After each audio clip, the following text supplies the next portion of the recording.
স্ত্রীর পরকীয়া সম্পর্ক হাতে নাতে ধরে তাকে বাড়ি থেকে বিতাড়িত করেছেন স্বামী। এরপর বিতাড়িত মহিলা স্ত্রীর মর্যাদার দাবিতে ধর্নায় বসেছেন প্রেমিকের বাড়িতে। এমনই ঘটনাকে ঘিরে জোর চাঞ্চল্য তৈরি হয়েছে মালদার চাঁচলের খরবা অঞ্চলের গোপালপুর গ্রামে। জানা গেছে ধর্নায় বসা মহিলার স্বামী রয়েছে 2 সন্তান, কিন্তু তা সত্ত্বেও গ্রামের রহিম আলী নামে এক টোটো চালক বিবাহিত যুবকের সঙ্গে তার পরকীয়া সম্পর্ক গড়ে ওঠে। সেই সম্পর্কের কথা জানতে পেরে তাদের সম্পর্ক হাতে নাতে ধরে মহিলার স্বামী মহিলাকে বাড়ি থেকে বিতাড়িত করেন। আর স্বামীর ঘর থেকে বিতাড়িত হওয়ার পরপরই তিনি তার প্রেমিক রহিম আলীর বাড়িতে গিয়ে ধর্নায় বসেন, তাকে স্ত্রীর মর্যাদা দেওয়ার দাবি জানান।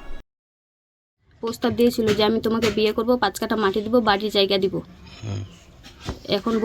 এখন কি বলছে ওর সঙ্গে আমার কথা হয়নি, তো এখন আমার হাজবেন্ড তো আমাকে নিবে না। এই ঘটনার পর তো আমি কি করব? তাহলে এখানে চলে আসছি। আর আমার কাছ থেকে ওই টাকা পয়সাও নিয়েছে, সোনাদানাও নিয়েছে। ছেলে আব্দুল রহিম এই কি কাজ চালাই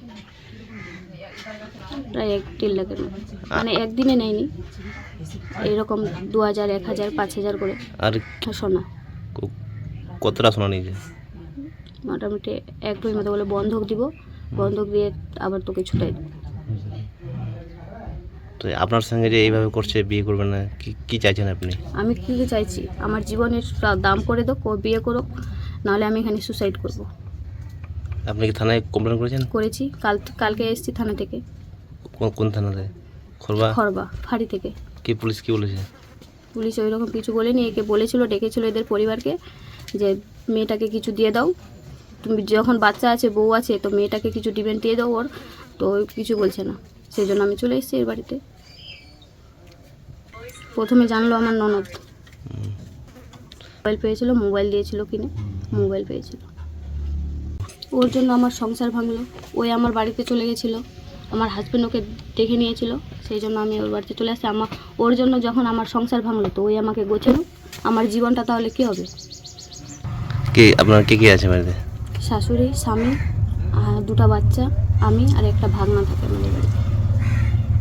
বিচার সালিশ হয়েছে সব কিছু 1 মাস আগে। সব কিছু হওয়ার পর তখন আমি তোবা করে একদম হয়ে গেছি। তার মধ্যেও এও আমাকে ডিস্টার্ব করছে, বলছে, হুমকি দিচ্ছে, এটা সেটা কথা বলছে। আর তারপরে এর মধ্যে গিয়ে আমার বাড়িতে বসেছে।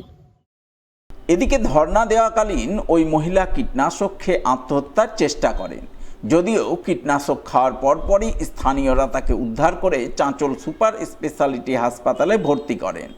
বর্তমানে তিনি সেখানেই চিকিৎসাধীন রয়েছেন বলে খবর।